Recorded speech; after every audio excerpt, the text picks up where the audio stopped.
Sir మరొక అంశంలోకి వెళ్తే కనుక ఇప్పుడే వరల రామయ్య ఎవరైతే పోలిట్ బ్యూరో మెంబర్ ఉన్నారో ఆయన జగన్ బెంగళూరులో గత సాటర్డే రోజు అంటే శనివారం రోజు కీలక కాంగ్రెస్ నేతను కలిశారు అని అంటున్నారు సార్. కానీ మనకున్న సమాచారం ప్రకారం జగన్మోహన్ రెడ్డి బెంగళూరు వెళ్ళలేదు. కానీ అన్ని ఎట్లా చూడాలి సార్? ఊరికే గాసిప్స్ లాగా వీళ్ళు కూడా మాట్లాడుతున్నారా నాయకులు కూడా?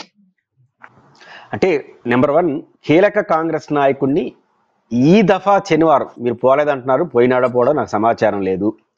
ఈ దఫా శనివారం పోయి ఉన్న కర్ణాటకలో ఉన్న కాంగ్రెస్ కీలక నాయకుడిని రాహుల్ మన జగన్మోహన్ రెడ్డి కలిసే అవకాశమే లేదు ఈ వారం. గతంలో నాకు తెలియదు. ఈ వారం ఎందుకు అంటే వాళ్ళు కొట్టుకొని చేస్తున్నారు, నువ్వు ముఖ్యమంత్రి నేను ముఖ్యమంత్రి, ఈయన కలుసుకొని ఏం చేస్తాడు? ఇప్పుడు కాంగ్రెస్ పార్టీ అసమ్మతి వర్గాలతో కొట్టుకుంటున్నారు, విచారణ ఆయన మార్చాలి ఈయన మార్చాలి, వాళ్ళు కొట్టుకుంటున్నారు. కాంగ్రెస్ పార్టీ కొట్టుకుంటూ వాళ్ళు పంచాయతీ పంచుకోవాలి. అమెరికాలో ఉన్నట్టు తెలుస్తుంది సార్. అమెరికాలో ఉన్నాడా ఆస్ట్రేలియాలో ఉన్నాడా సెకండరీ. ప్రైమరీగా ఈ రోజు కర్ణాటకలో కాంగ్రెస్ వాళ్ళు కొట్టుకుంటున్నారు, వాళ్ళు పంచాయతీలు ఉన్నాయి. ఇప్పుడు 2 రకాల సమస్యలు. బీజేపీతో గొడవ, ఎందుకంటే విచారణ జరిపిస్తే సిద్ధరామయ్యని రాజీనామా చేయాల్సి వస్తుంది ఒక సమస్య. ఎలాగో ఆరోపణలు వచ్చినాయి కాబట్టి నన్ను చేయమని ఇంకో ఆయనని, అప్పుడే 4-5 పేర్లు ఖర్గే గారి దగ్గర నుంచి అన్ని కాంగ్రెస్ వాళ్ళు తిప్పలు పడతా అంటే ఈ జగన్మోహన్ రెడ్డి గారి కోసం వచ్చుకుంటారా? కాబట్టి ఈ దఫా మాత్రం ఆయన కలిసే అవకాశమే లేదు. ఇది ఫస్ట్ పాయింట్. లాజిక్ ఎందుకు రామయ్య గారు చేస్తుంటారంటే, ఇప్పుడు వరదల్లో వీళ్ళు 100 ఆరోపణలు చేస్తున్నా మనంగా 4 వేద్దామని వేస్తుంటాడు.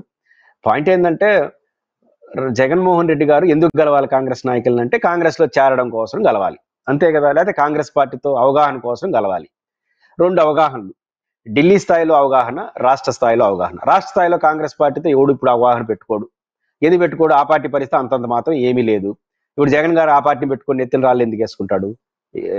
ఎవరు పెట్టుకోడు. ఇది first point. Second point, Delhi వాళ్ళతో పొత్తు పెట్టుకోవాలి. ఢిల్లీ వాళ్ళతో ఎందుకు పెట్టుకోవాలి? రాహుల్ గాంధీ గారితో జనరల్గా ఎందుకు పెట్టుకోవాలి? ఏదో అవసరం. ఇప్పుడు జగన్మోహన్ రెడ్డి గారి మీద కేసులు ఉన్నాయి, అవసరం అనుకుందాం కాసేపు. రాహుల్ గాంధీ ఏం చేస్తాడు? ఖండిస్తాడు మహా అంటే అరెస్ట్ చేస్తే.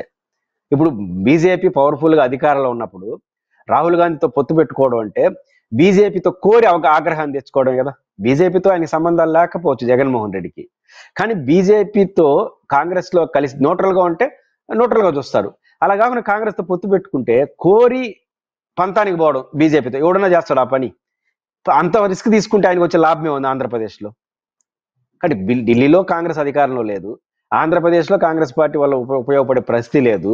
కానీ ఈ టైంలో ఎందుకు రహస్యంగా చర్చలు జరిపి పదే జగన్మోహన్ రెడ్డి ఎప్పుడు బెంగళూరులో మాట్లాడుతున్నాడు అంటే ప్రతిసారి మాట్లాడుతున్నాడు, వాళ్ళు ఒప్పుకోలేదు, ఈయన బేరసారాలు ఆడుతున్నారని. బేరసారాలు ఆడి నెత్తికి సమస్య తెచ్చుకుంటాడు ఎవడైనా. కాబట్టి ఎటువంటి పరిస్థితులు ఈ 2 రాజకీయాలు చూసుకున్నప్పుడు కాంగ్రెస్ పార్టీ నాయకులు ఎవరినైనా కలిసినా అది ఫ్రెండ్ రిలేషన్స్ తోనో ఇతర వ్యవహారాలతో కలుస్తారు తప్ప రాజకీయ అవసరం ఈ రోజు జగన్మోహన్ రెడ్డి గారు కాంగ్రెస్ తో కలిసి ప్రయాణం చేయాల్సినటువంటి సహజ సిద్ధమైనటువంటి పరిస్థితులు లేవు. పైపెచ్చి ఈ రోజు ఆయన అధికారికంగా కాంగ్రెస్ తో కలిసే ప్రయత్నం చేస్తే అది రాజకీయంగా నష్టం. బీజేపీతో కోరి సమస్యలు తెచ్చుకోవడం ఎవరు బుద్ధునుడు ఆ పని చేయడు. కాబట్టి జగన్మోహన్ రెడ్డి అసలు చేయడు. ఇది ఫస్ట్ పాయింట్. రెండో పాయింట్, ఇంకా ఎన్నికలు 5 ఏళ్ళు ఉంది. మూడో పాయింట్, అసలు కాంగ్రెస్ పార్టీ నాయకులు బెంగళూరు వాళ్ళు కొట్టుకుంటున్నారు, ఈ నూరు పట్టించుకుంటారు, ఈయన ఎందుకు పోతాడు అక్కడికి. కాబట్టి ఇది ఒక వేసేస్తే ఒక మాటే కదా అనేది. ఒకవేళ జగన్మోహన్ రెడ్డి గారు బయటకు వచ్చి నిజం చెప్పాలి, ఏమున్నది 2 రాజకీయ పార్టీలు అనధికారికంగా సమావేశం అయితే దానికి ఎవరికి నిజం చెప్పాలి? ఎందుకు చెప్పాలి? నిజం రామయ్య గారికి ఎందుకు చెప్తారు?